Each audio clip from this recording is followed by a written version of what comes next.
Armstrong, and I am the CEO and I am the voice of WMAP Radio, which stands for the world's most amazing people. When we started this station, the whole idea was we're trying to inspire you with stories of everyone else. Look, everybody has a story. There's something special about everybody. I don't care who you are. When I see your face,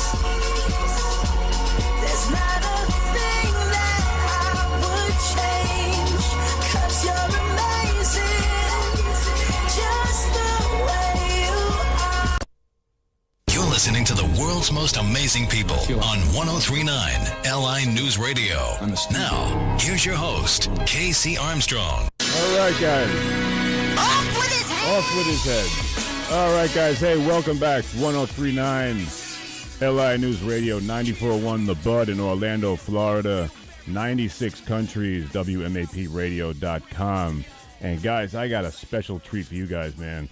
I got an amazing story, an inspirational story, and somebody that everybody knows who this legend of wrestling. I'm talking about Chubby Dudley Ragni, and I'm going to get him on in 1 second, guys. He's in case you've been living under a rock, he is a retired pro wrestler turned self-proclaimed hustler while battling autoimmune disease, sarcoidosis, and depression. And this is a man who is really helping other people by telling his story, and I'm so glad that he is. Guys, with no further ado, it's you know him and you love him. It's one of the Dudley brothers. It's Chubby Dudley Ragni. Bay, what's going on, buddy?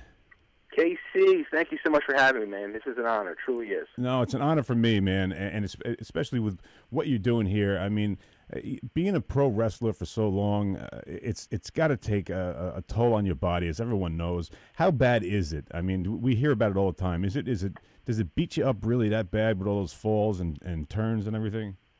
You know, it's funny because, like, when you start your training in wrestling school and then you're going through stuff and all like that, like, when you finally make it out and you're working the scene and working the circuit, and a lot of my teachers would tell me, like, you know, you don't want to do that move or you don't want to land like that because it's going to hurt you when you get older. And when you're like 20, mid-20s, you're like, yeah, okay, whatever, I'm just going to do it. Yeah. And now that I just turned 49, I'm like, what was I thinking?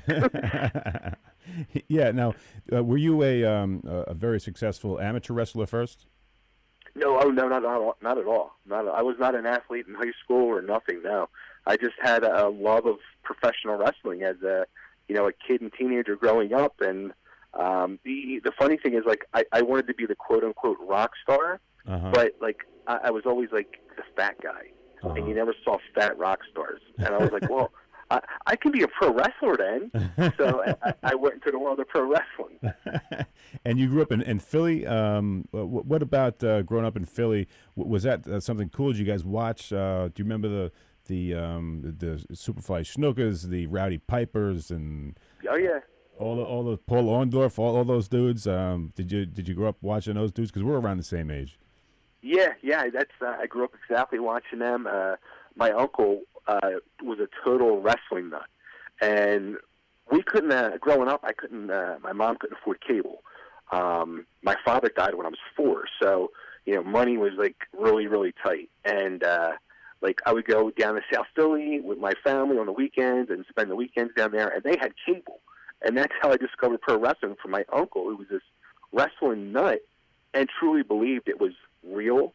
And even like as I became a pro wrestler and was in the business for 10 years by the time he passed, like I would come down to his house and like bring tapes of my matches and sit and watch them with them, and he still swore up and down it was real. That's awesome. What a memory you must have. Absolutely, that must be something really cool, man. So now you were part of the Dudley brothers, and tell me about your cohort. Yeah, it's funny. Like I was one of the original ones before the two main Dudleys came along, Bubba and Devon, and we were all part of Extreme Championship Wrestling based out of Philly in the mid-'90s. And there was like 7 or 8 of us at one point, different Dudley brothers. And I left ECW around late '96, '97, and those guys, they they stuck with it in ECW and went on to bigger, greener pastures and became monster tag team superstars. And it's just it's crazy what they did in the business, because I remember when they came in and I thought, wow, like these guys aren't going to go far, but they had a lot more drive and determination than I did, and it paid off in the end as they're now WWE Hall of Famers. Well, when that was happening, what brought you out of wrestling? Was it the depression or was it the autoimmune? You know what? It wasn't actually either. It was more or less at that point in time thinking it was the mature and right thing to do. I had just gotten together with my soon-to-be wife. Mm-hmm. I was going to become a father, and wrestling was not paying the bills for me. And I was like still working like crazy jobs here and there, and I worked in the pizza business for 20 years. That's how I made a living for years, and I was just like, you know what, like, this ain't cutting it. I left the wrestling business. I figured, I cut all my hair off, and like I'm like going to be a mature person now and be a responsible husband and father. Wow, and one of my favorite movies, and I know the writer to it, and there's a movie called The Wrestler with Mickey Rourke. How close is that? Is it realistic? Absolutely. It is. So, That's so what it's realistic. like? Absolutely. Wow. So if you would have stuck with it, and if you would have kept going, even this guy didn't have the family, but you had the family. Are there guys that do it with a family that will go out and play these gyms in high schools and stuff like that? Because it's a tough business, right? It is. I just recently got back involved in the business, doing commentating for a promotion, which I used to own at one time. My old business partner restarted it, and he asked me to come back a year ago as commentator. And we're doing a show this weekend in Firehouse. Oh, no, okay, all right. So, and where are you going to be this weekend, so the fans know and they can come see you? We're in Glen Olden, Pennsylvania, at the Briarcliff Firehouse, and it's a actual fundraiser for the Firehouse. So something they do to raise money for the house. That's awesome. So you're not wrestling, right? You're doing comedy. No. No, those days are, especially now with sarcoidosis, that's just not happening. Yeah, I know of sarcoidosis because one of my favorite shows was House, and it seemed like that was always the diagnosis for most diseases. Sarcoidosis. What is sarcoidosis? It's an autoimmune disease, chronic illness, and it's funny you say that because I never realized or put two and two together until seeing reruns of House and some of these other medical shows I watched. That now it pops up a lot in the diagnosis. And what happened with me was it was just over about 2.5 years ago. I was having just real bad back issues, and my back was out of alignment, and it was real painful. I ended up in the ER, and they sent me for CAT scans or MRIs. They're like, no, there's just something's not right here. And my primary doctor calls me up. I'll never forget. It was Friday at literally 5 of 5, and he says, we got your scans back, and your lymph nodes are all enlarged. I'm like, well, what's that mean? He's like, I don't mean to scare you, but I think you might have cancer. I'm like, what? Yeah. I'm like, all right, so what do we do now? He's like, well, you got to wait till next week and we'll get more tests. I'm like, you should just call me Monday. Why are you calling me Friday at 5 o'clock? Right. So the next week I had to go get a biopsy done where they took a lymph node out of my neck. And they said, it could be lymphoma, it could be cancer, or it could be what's known as sarcoidosis. And I'm like, well, what's that? And they're like, well, you want it to be that because it's going to be it won't be completely life-threatening and you can deal with it. And I'm like, okay, well, that kind of sounds like the best option. That's the best one. Let me go with that one. Yeah, let's take door number 3, Monty, right? And they came back and they said, that's what it is. I'm like, well, what do we do from here? And then I come to find out as I start Googling it and learning about it and joining Facebook groups and support groups and discovering all these other people who deal with it. And a lot of people end up having to get lung transplants. And I mean, it really affects your lungs and your whole body. The quick claim to fame, which really freaked me out, was comedian Bernie Mac. That's what he died from. Oh, my God. And he was so young. Yeah. Yeah, and then more research, NFL legend, former Philadelphia Eagle, Reggie White. That's what killed him as well. Wow. So it's kind of like, whoa, okay. And somebody who you might know who also has it, who I've become good friends with and has really been a positive mentor for me, former MTV VJ, Karen Duffy. Wow. She has that. That's what. This is no joke. This disease. This it takes people out, and it gives you a huge scare. But people don't really know about it, do they? Not at all. And that's the thing. Like, people really don't know about it. It's kind of it's like one of them silent things where people don't.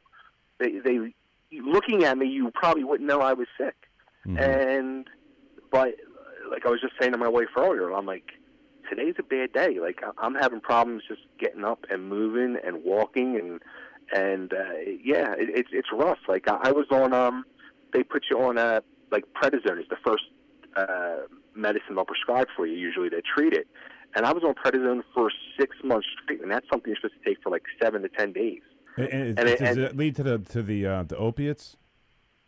And you know what? No, I haven't had to deal with any of that. Thank God. Okay. Good. Thank God. Sure definitely. Yeah, I'm sure some people do because the pain gets very bad.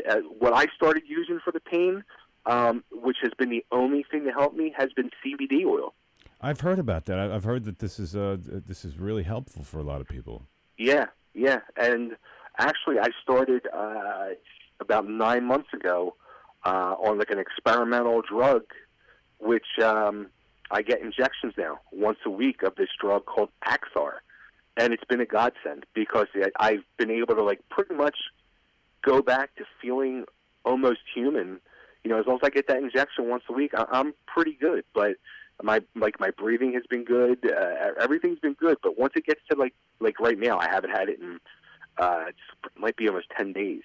Like, and I can feel the difference. Maybe that's why you're having a bad day. Exactly. Yeah. Hey guys, if you're just listening you're tuning right now, I'm speaking to the legend Chubby Dudley, part of the Dudley brothers, Ragni, and he will be this weekend, Bay? This Saturday night, Briarcliff Firehouse in Glen Olden, Pennsylvania, which is like 15 minutes out of South Philadelphia. Nice. I think I might have done that one time with Bob Levy in a comedy show. Yes. Absolutely. Yeah. Go to totallydriven.tv if you want more information. And, Bay, I hope you come back and talk to us because one thing we didn't talk about was your depression. And depression, I don't know if it came from getting hit in the head a bunch of times. It can come from there or just, part of the business or just you were born that way. But I'd love for you to come back and we could talk about this again. Is that cool? Absolutely, I would love to. Great. All right, so everybody go see Bay Chubby Dudley this Saturday at the Firehouse down in South Philly. One more time, give it that plug. It's Briarcliff Firehouse, Glen Olden, Pennsylvania, 15 minutes out of South Philadelphia. It's Liberty All-Star Wrestling. Nice. Guys, I thanks to my guest here, the legend Chubby Dudley, and we will be right back right here on 103.9 WRCN, LI News Radio, and 94.1 The Bud in Orlando, Florida, and the 96 countries on WMAPradio.com. Thanks to my guest. We'll be right back. Stay tuned. Nice as I'm bringing this to y'all. It's like the words you spit perfect. I feel right at home behind this mic device. Lyrics still matter. You know everything. For the next 3 minutes plus, you gotta admit when I'm rhyming, it's nice. Your heart is my pinata. My wordplay will astound. I make your mom say wow. Ironically, wow is the word mom upside down.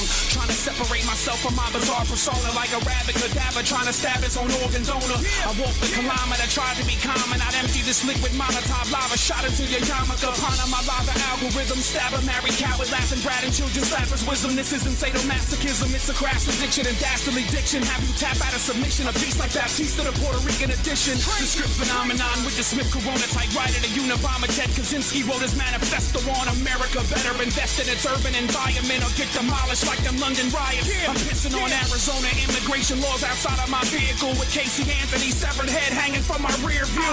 I'm out of my mind, that ancient from the cellar, evil being blind. Even Helen Keller's favorite color was chino. I'm nice.